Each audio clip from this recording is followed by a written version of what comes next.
Good afternoon, and welcome to another episode of CTLN Opinion Plus.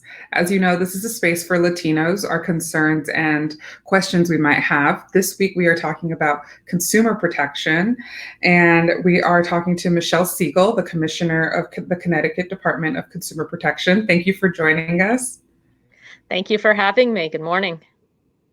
Good morning. For those of us that don't know, can you give us a brief about your office? Absolutely. So the Department of Consumer Protection actually does a lot of different things to protect consumers. Our overall goal is we want to really have a well-working marketplace where businesses and consumers can interact in a way where everybody feels comfortable with how things are working. And so that takes on a lot of roles. Part of it is licensing businesses because you want to make sure the person you hire, whether it's an electrician, a plumber, somebody else to do work for you, has the skill to do the job. And so that's a big piece of what we do with consumer protection. And then the other piece is, of course, we have a complaint center. We take in complaints when a consumer feels like a business hasn't treated them fairly or hasn't honored a contract. And then we regulate a number of marketplaces, so liquor control, drug control. There's a variety of areas where we just oversee the marketplace to make sure it's working well for consumers. We are in a pandemic right now, so licensing, I'm sure businesses look completely different, including restaurants. And Connecticut has recently expanded on alcohol delivery. Can you tell us a little bit about what that is? Yeah, so alcohol delivery, sort of prior to the pandemic, package stores, and those are the places where you can pretty much only buy liquor, and then grocery stores were able to deliver, the liquor, and grocery store the beer that's in their stores. But restaurants have never been able to do that. During the pandemic, restaurants, as everyone knows, has been one of the really hardest hit businesses, and they're really trying to survive through takeout and delivery of their food. Indoor dining has just gone down so dramatically, or at periods of time wasn't even allowed.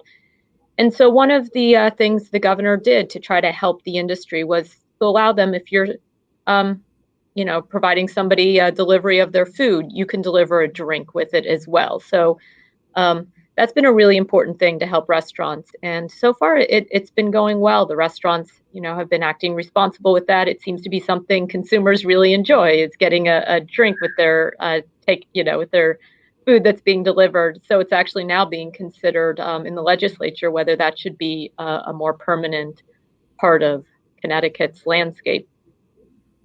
Having a margarita with a taco delivery does sound pretty nice. Well, you could do that now during the pandemic. We'll see how long that lasts beyond this period of time. Right. Um, Speaking about licensing, I know the governor has made some comments about wanting to legalize marijuana. Hypothetically, should it happen, what would the licensing look like, and how long does it take to process? And what would it look like? Well, now it's still in the early stages, so it's hard to know exactly what it'll look like. There's a number of bills out there, as you mentioned. The governor as well has expressed an interest in launching this industry in Connecticut. So right now we do have our medical marijuana program, which Consumer Protection regulates. We do a careful job. We want to make sure that the businesses and the products are safe for consumers. So we have our products, in the medical program are lab tested. We require a variety of security to make sure there isn't diversion of product. So I would anticipate that, although it'll be a bit different because this will be a recreational or adult use product as opposed to medicine, we still are going to want to make sure the product is safe, that it's not being marketed or targeted to people who are underage, and that it's security is in place to prevent diversion or other harms to consumers or to the state overall. Very interesting. Um, on February 8th, your department warned of hidden charges at the possibility of hidden charges at restaurants or shops. These are illegal, right? And should a consumer get a hidden charge? What should they do? Um, well, the first thing to do is to kind of try to work with the business. So maybe it was disclosed somewhere and you missed it, or perhaps there's a way you can resolve the issue yourself. But if you can't, certainly file a complaint with us. You know, if you look and you were supposed to be charged a certain price and then you get your receipt and you realize they charged you additional money beyond what you had agreed to, and they're not willing to go back and honor your original agreement, you can certainly file a complaint with us. Our website is ct.gov/DCP, as in Department of Consumer Protection. From there, right on the homepage, you can find where to file a complaint. And so from there, you can reach out to us and we can try to help. These hidden charges, have you seen an increase of complaints through the pandemic? We've seen a variety of things. I think price gouging has been certainly an area where we've seen a lot of increased complaints, especially early on when there was short supply and heavy demand for things like hand sanitizer. And so, that's certainly an area that's ticked up during the pandemic. When we put out a release about surcharges on credit cards, and that did result in an uptick in complaints in that area as well. And I think as consumers become aware of what they can appropriately be charged or what they can't, they start to realize their rights and will come to us for help when they need it. And what does that help look like? Is it legal, or what happens once someone makes a complaint to the Consumer Protection Department?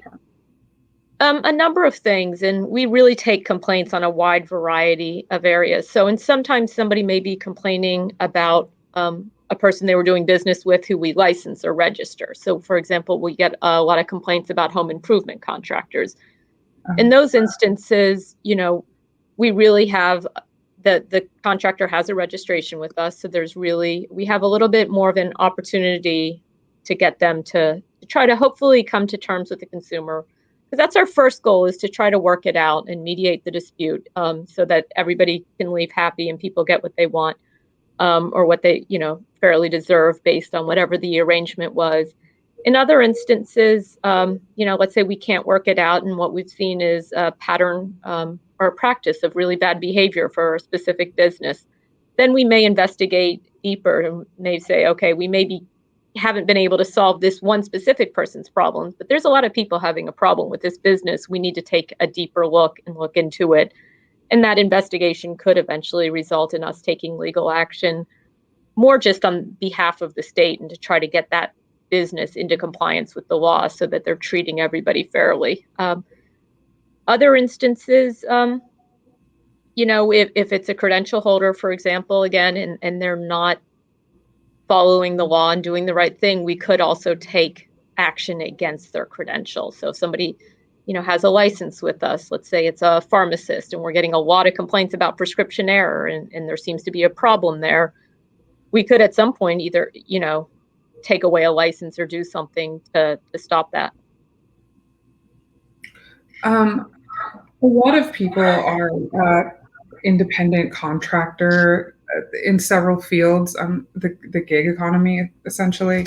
What does licensing look like for? I guess it's different in every field, but how does somebody become, I guess, legitimate is the question that I'm asking. So a lot of it depends on what you need to do. And there's two things, and it's really important for consumers to understand this difference. We have licenses and we have registrations. A license is something that goes to somebody who's really gotten a certain amount of education and training and has demonstrated some competence in the field they're in. So that could be an accountant, it could be a tradesperson like an electrician, a plumber, it could be an engineer. There's a wide range of elevator repair person. There's a wide range of those where you have to get a certain amount of education, you have to have passed a test, and then you get a license from us. And so it's really important, if you're a consumer, to hire someone who has that license, because they're trained, at least, and educated to perform the work you're hiring them for. We also have registrations, and that's something a home improvement contractor, they don't have to take a test or accomplish some sort of educational requirements. They just need to be registered with us so we know who they are. And the law does have some requirements about how they need to behave, and what needs to be in their contract, things along those lines. And so it's still important, if you're a consumer, you want to make sure whatever it is, that the person has the right registration or license for the job. Now, let's say you're a person and you want to get into business, and maybe you want to start doing home improvement work. You'll want to go to our website again. We have a list of just all the different licenses, registrations, permits that we offer. Think about what it is you're working to do, and see if it's something that requires a credential from us, and then make sure you're in compliance. And from there, we'll give you some guidance how to find the right statute. So if you're, let's say, want to get into doing home improvement work, you're handy, that's a good thing for you to do. You're going to want to read the law and understand your contract has to look a certain way. And we have some guides on our website for some of the more common businesses that people want to start up. Another popular one is cottage food, and that's where people maybe want to make food in their own kitchen. They are not big enough yet to have a commercial kitchen and do that. And so we have a guide to help you get started if that's the type of business you want to do. Oh, like a separate type of situation? I'm sorry, what? Oh, I'm sorry. Like a supper club almost, like people having people over for like a meal, or people can get No, so a like a cottage registration food for be that. maybe you have like a really popular your brownie recipe or your cookie recipe, and you Oh, want to make that, and you're not prepared to go out, get a commercial business, start a bakery, but you want to start um, selling your products. It's a way to get started that way. So we have a guide to help you get started in that type of business. I apologize. For some reason, someone's at my door.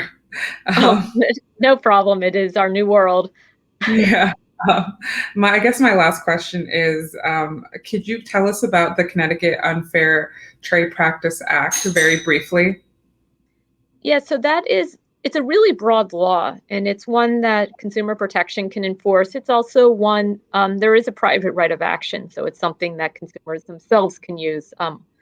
Starting a lawsuit can at times be expensive, but what it really does is it prevents unfair acts or practices, deceptive advertising. So it's pretty general. What we look for, and a big piece of that is the patterns or practices that are a problem. So it won't necessarily be an unfair trade practice if, one business, one consumer have a contract dispute.